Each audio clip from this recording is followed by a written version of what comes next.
Hi guys, it's me Shiv.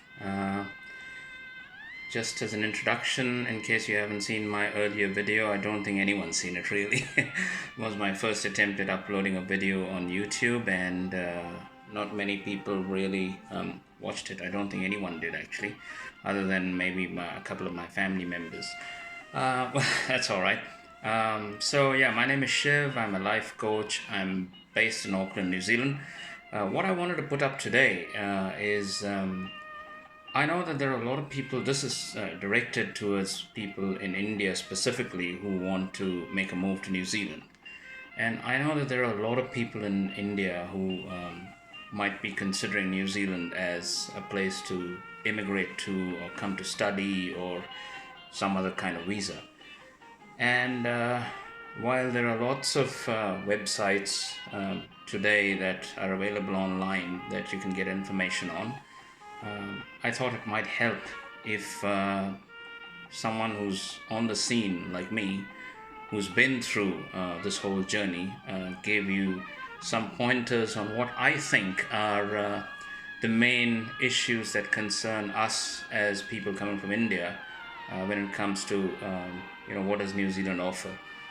So when I moved to New Zealand 22 years ago, I had absolutely no information about New Zealand. Back then, there was no YouTube, there was no Google, there was very little of the internet, and I had no access to it when I was in India back in 1998. So I basically took a punt, and for me, it was a leap in the dark. Other than the fact that New Zealand played cricket, I knew nothing about New Zealand. Uh, I'd heard of Martin Crowe and Richard Hadley and so on, but I didn't know what it was like as a country. So it was a huge risk to take back then. It's a lot easier these days because you got a lot of information beforehand, and it helps with making decisions. But sometimes too much information is also a bad thing. You can get overwhelmed by all the information. And I'll just try and make it really simple, keep it simple, and I'll just boil it down to two things: the pros and cons, the pluses and the minuses. And hopefully that'll help you guys who are in that phase of trying to make a decision. Hopefully it'll help you make up your minds. So let's get started. I hope you can see my whiteboard. If you can't see it clearly, I'll take one last picture once we're done before we finish the video. So don't worry about that. Okay, so I'll just put here life in New Zealand or moving to New Zealand. Perhaps that's a better heading. Moving to NZ. All right, and then I'll just split the board in two sections: pros, cons. So the pluses and the minuses. Because no place is perfect, no place has got all pluses. There are some places in the world that perhaps have all minuses, but most of the countries that you guys are thinking to move to have a combination of pros and cons. So let's go. I'll just turn the volume down. I'm just listening to my Saregama Karwa music. It's my constant companion. So, all right. So pros. Let's go. First, we'll say what is the first plus or advantage of living in New Zealand.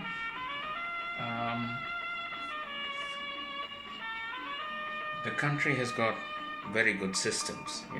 All the infrastructure is good, the roads are good, the air is clean, and most of the things, like power, water, etc., are all very reliable. So I'll just say good living conditions.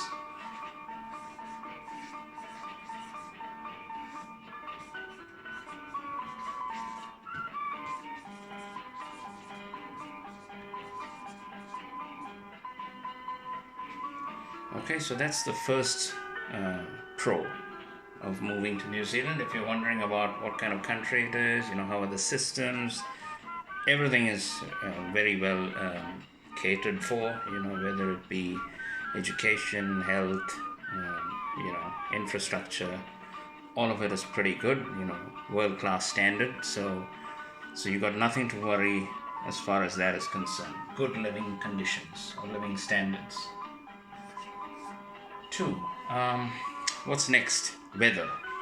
Okay, now what's the weather like in New Zealand? It is a pro. It is a good thing because it's not extreme. It's neither extremely cold nor extremely hot. So it's quite moderate. Like today, for instance, right now we're in the middle of peak summer. And today the temperature might be around 30, 32. And we're talking, of course, degrees Celsius, degree centigrade or whatever, just like we're used to in India. So it's 30, 32 degrees C, which means it's hot. But it's not unbearably hot, if you know what I mean. All of us from India, we know what hot can be. So it's not that hot. It's definitely manageable. So the weather's good because when we go to the winters, it's not freezing. There's no, and I'm talking of Auckland here. Most of the people who come to New Zealand to make a living or to study or, for whatever reason, they come to Auckland. So all my references will be to Auckland, but it's not hugely different to any other part of New Zealand. New Zealand's a very small country, so it's not crazy different, So winters, we're talking winters. It doesn't snow here, so we never go to minus temperatures. We're only talking peak winter. Maybe there might be the odd day when we might hit 1 degree or 2 degrees. Generally it will be around 5, 6, 7. So it's cold, don't get me wrong, it's pretty cold, but it's not unbearably cold. So inside the house you can have heaters. Outside the house, as long as you wear a jacket and dress appropriately, it's definitely manageable. It's not like some other countries. I mean, let's look at comparable countries that you might think of when you're moving out of India. USA or UK, Canada, Australia. Canada can be freezing. We're talking minus 20, minus 30. So it requires a whole, different degree of adapting to that kind of temperature if you're not used to it. Australia, of course, is generally hot everywhere. And US depends, so large that it depends which part of the US you are. UK, once again, it can be quite miserable, the weather conditions. So weather is a positive.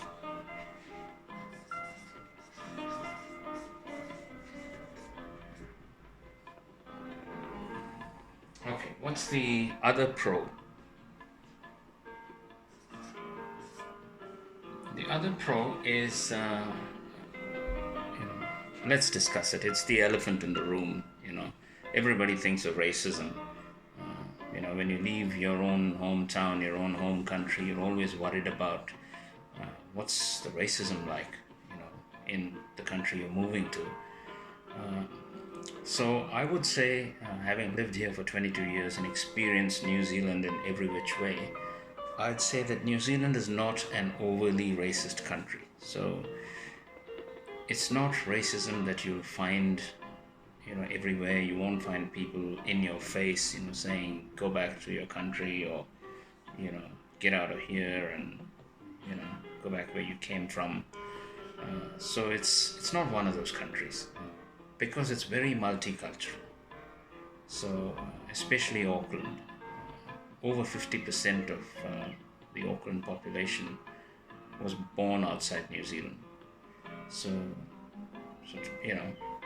it's such a melting pot of cultures that it's difficult for racism to thrive in this sort of an environment where there are so many different sorts of people. So you won't find racism open. There will be, we'll discuss that probably when we get to the cons, but there is a slight disclaimer to that. But overall, New Zealand is not a racist country by any stretch of imagination.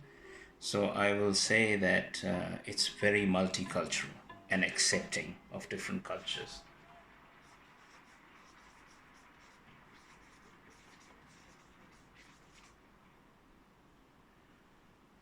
Right. So now we come to the fourth pro, as I see it. For people coming from India, I think you will find that you won't feel out of place, So you'll find a degree of comfort because you'll find a lot of Indian stuff here. Apart from Indian people, which is a significant number, you'll find that you'll have just about everything that you can get in India. Indian shops with all Indian provisions. Every suburb has got 3 or 4 Indian shops. So you won't have to go far to find your Indian food. You'll get every brand that you're used to in India. It is such a plethora of Indian shops, especially in the last 10-15 years. It's completely exploded. So you won't have to go very far to find any provision that you're used to or that you might want. So a great degree of comfort you'll find in that you'll get your Indian food anywhere you want. There are plenty of Indian restaurants in case you want to eat outside, but that's probably not what you'll be thinking of when you are making your move here. But you can comfortably cook all your Indian food that you're used to. So plenty of Indian comforts. I'll just put Indian comforts because you've got Indian temples, you've got mosques, you've got obviously churches, you've got gurudwaras, plenty of gurudwaras. So all of you who are spiritually inclined, you've got plenty of public places of worship. So that comfort is there. You got your spiritual taken care of, you got your food taken care of, and there are plenty of Indian associations, specific. There's also the large umbrella type of organization, which is Bharatiya Samaj and Indian Association and so on. And then you got, if you drill down deeper, you've got your Tamil Association, Telugu Association, Kannada Association, and so on. So you will never really feel that you're missing all of that. If you're the kind who wants to continue to feel rooted, there's every opportunity here. Indian festivals are celebrated big time. Diwali, Holi, Sankranti, everything is celebrated here. So a huge degree of comfort when it comes to staying rooted to your culture. So I'll say here, so another pro is access to all aspects of Indian culture. Okay, so I've got here at the moment, I've got, if you want to have a look at it, I might just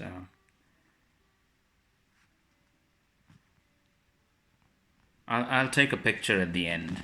Okay, so I've got at the moment good living standards or living conditions. I've got weather is fine. I've got multicultural, so you don't feel that you're sticking out, and access to all aspects of Indian culture. There's nothing you'll miss. Food, starting from food and going down to your movies and songs. There are Indian radio stations here playing Indian music 24/7. So all that's absolutely fine, right? So this briefly is about under living conditions. I've included, you got free schooling. Okay, so your kids go to local schools, public schools. They get free education all the way up to year 13. There is a 13-year school program here, not 12 like in India. But yeah, I mean, there are private schools where they charge you about $20,000 a year. So if any of you are interested in spending that kind of money, then yeah, by all means do. But you don't need to.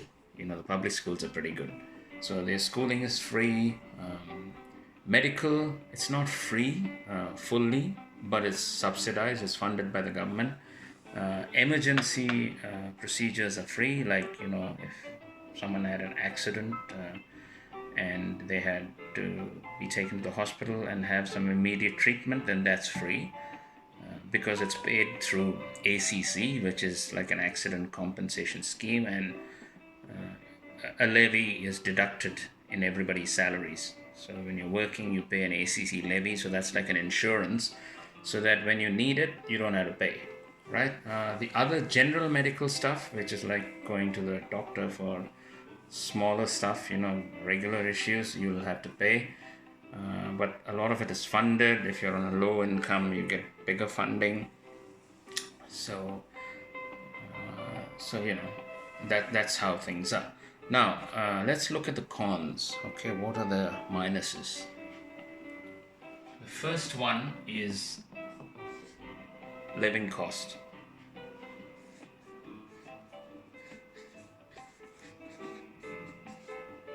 Okay, New Zealand is a country that has a high cost of living.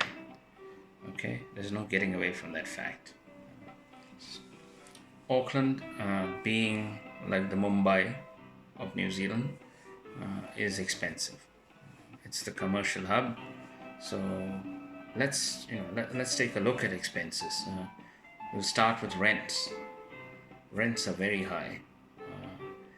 If you're sharing, if like 4 of you are staying together in a 2-bedroom home, then it might be okay, because if you're paying, I'm just saying average because it depends on the suburb. There are exclusive suburbs, and then there are the really bad, so-called bad suburbs, like the boondocks of town, where you'll get cheaper stuff. But if I look at a regular middle-of-the-road suburb, which all of us, you and I, would like to live in, a regular 2-bedroom home will probably cost about $400 to $500 a week. So that's like your $2,000 a month or $1,600 a month.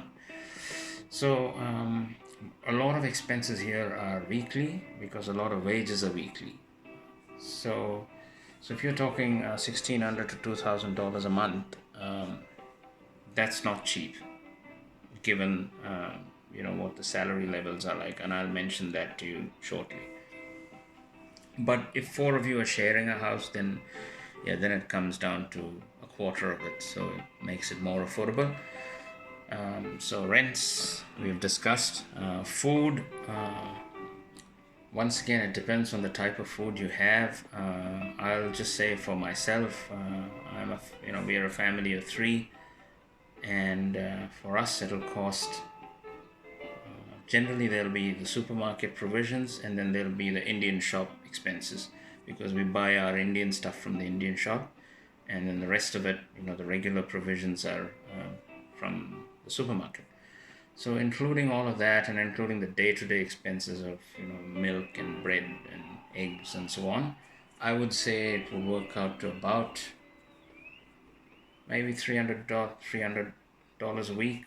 So it's about $1,200 a month is a general ballpark estimate of food. And then you've got petrol, very expensive at the moment. It's $2.25 a liter. Not sure what it works out in Indian rupees. I think Indian rupee might be around 46 rupees to $1 at the moment. So you can work it out. You guys are brilliant. Right? So petrol is expensive. Food is expensive. It's not cheap. Rents are expensive. Then all your all your other things like power and phone and broadband and so on, they're not cheap either. If you compare it to, say, the US or even Australia, it's a bit cheaper.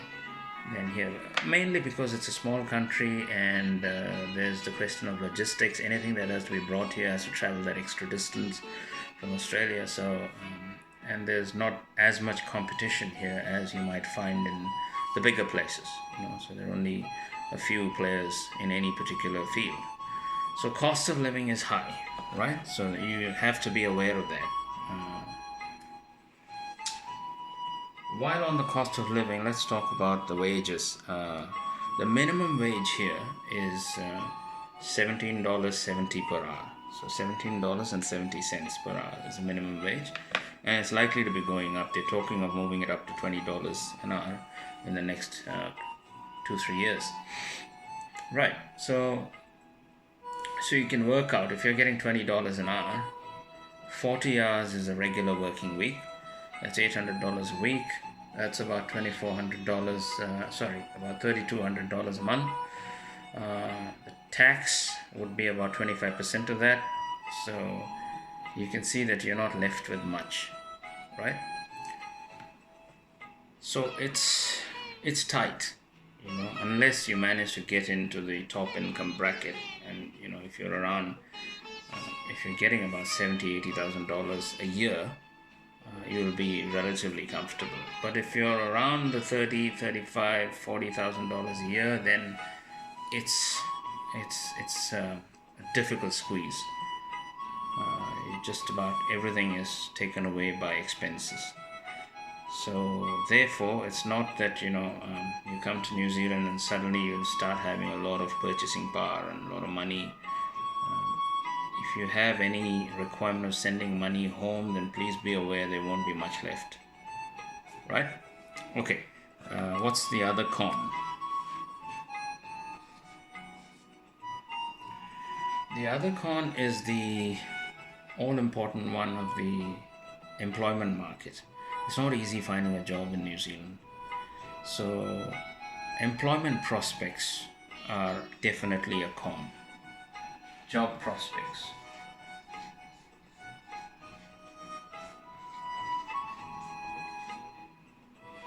Right.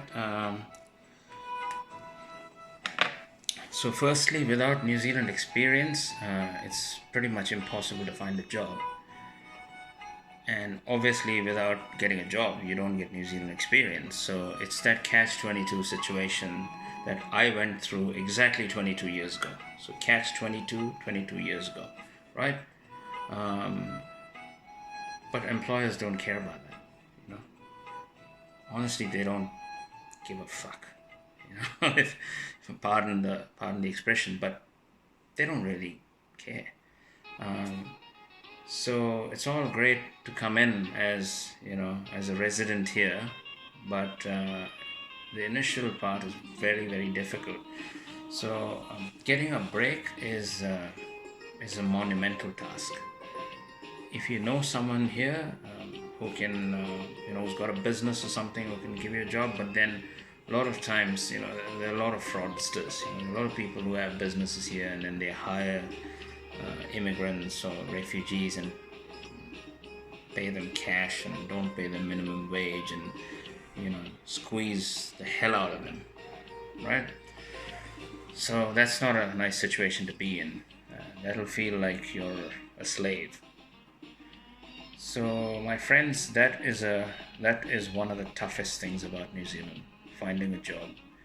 If you have a specific skill that that is in shortage here, for example, as an example, say you're a nurse, a qualified nurse with lots of experience, you'll find a job straight away because there's a shortage of nurses.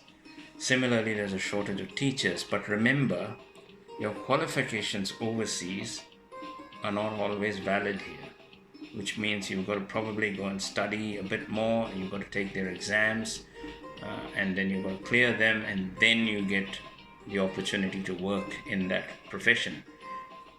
So that's another big deal. Qualifications recognition, that would be another con. So a minus point, yes. When I say con, I don't mean cheating. All right. So qualification.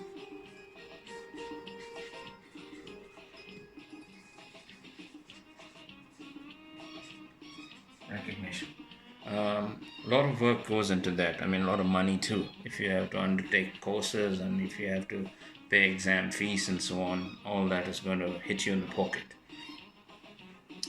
What else would be a con? I suppose if you look at it from the viewpoint of the social life in India, you don't have that kind of a community feeling here.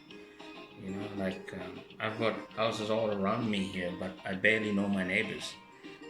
You know, when we see each other on the street, we might say hello, but we don't really know more than that.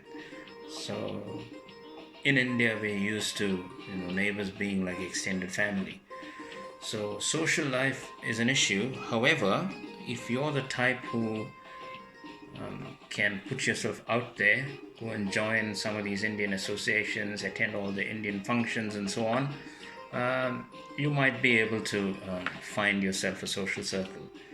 I'm not one of those guys. I don't actively go and seek friends. You know, for me, friendship is something that has to happen organically. I don't go with the mindset of making friends. So for me, I've suffered in terms of my social circle, but I'm okay with that because I'm quite okay in my own company. I don't desperately seek out friends. So it depends on you as an individual. What is it? If you're a social butterfly and you're used to always having people around you, then you'll have to do some work when you get here. So social life is not as easily available on your doorstep as it is in India.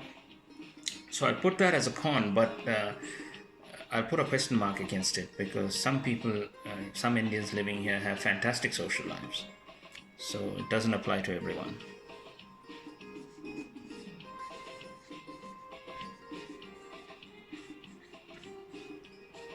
There's a question mark against social life, right?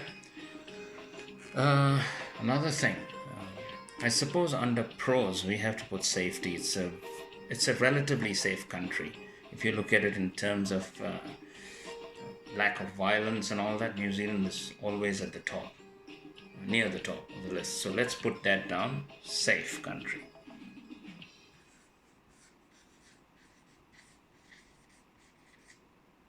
And another thing we must write down, because New Zealand, I think, currently is at the top of the list of the least corrupt countries. So for those of you who are absolutely sick and tired of corruption in India, you'll find this a welcome change. You don't get hassled for any kind of corruption. You don't have to bribe someone to get something. So definitely, I think that is something New Zealand can be proud of. So it needs to be put under pros.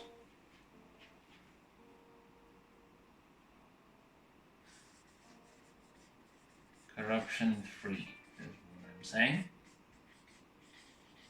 Obviously, that doesn't mean that it never happens anywhere. There might be the odd case, but you'll find that it's hardly there. You know, so effectively we can say corruption free. It is the least corrupt country according to the global index, so there must be a reason why New Zealand's up there. And my own experience is that I've never had to pay extra money for anything. I mean, it's already quite expensive as it is. So fortunately, you don't have to plan for those kinds of expenditure. What else have we got? So I've got pros and cons here. Pros, I've got 6 of them. Cons, I've got 4.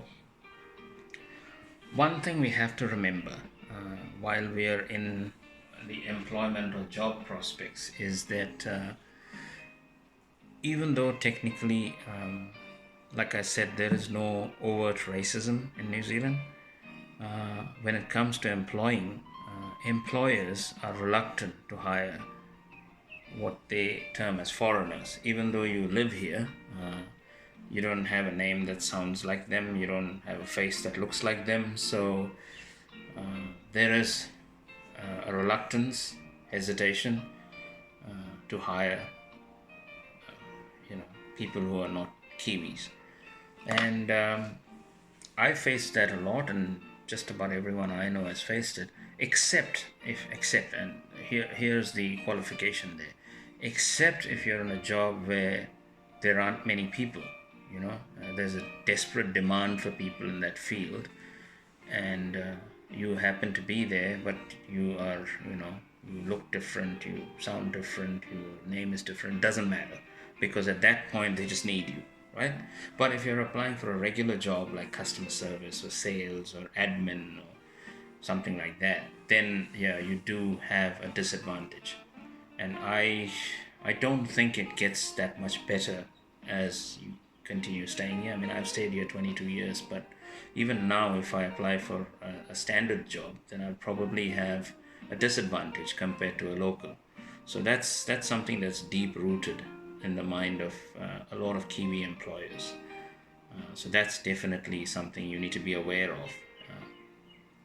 Right. I think I've covered everything. I can't think of anything else at the moment. So what I'll do is I'll take a picture of this, or I'll just show it to you.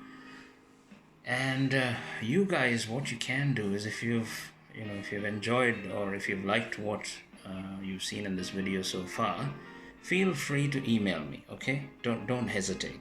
If there is a question that's on your mind and you think, damn, I wish there was someone I could ask this question of when it comes to New Zealand, then ask Shiv. Okay. I don't have a problem receiving emails from anyone asking questions because I'm here, I'm on the scene. So if there's something I can do to clarify things, clear a bit of confusion, I think I'd feel fortunate to be able to do that. So don't hesitate. I'll give you my email link, and yeah, just fire off an email, or if you want to write it in comments below, that's fine too. But feel free. If you think there's something that's bothering you, you want some clarity on it, just email me, and I'll try and give you an answer to the best of my ability and my knowledge. Okay? Alright, guys, thank you so much. Now, all I'm going to do is show you the board, and I think I might have to just swing it around, and let's see whether that works. I'm not sure of this, but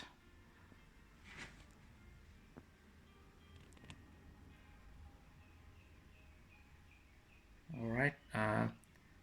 Not quite sure how you guys are seeing it. If you can see it, that's fine. If not, we've discussed everything, and I'm always available if you have any doubts. Alright? Okay, thank you guys. See ya. Bye.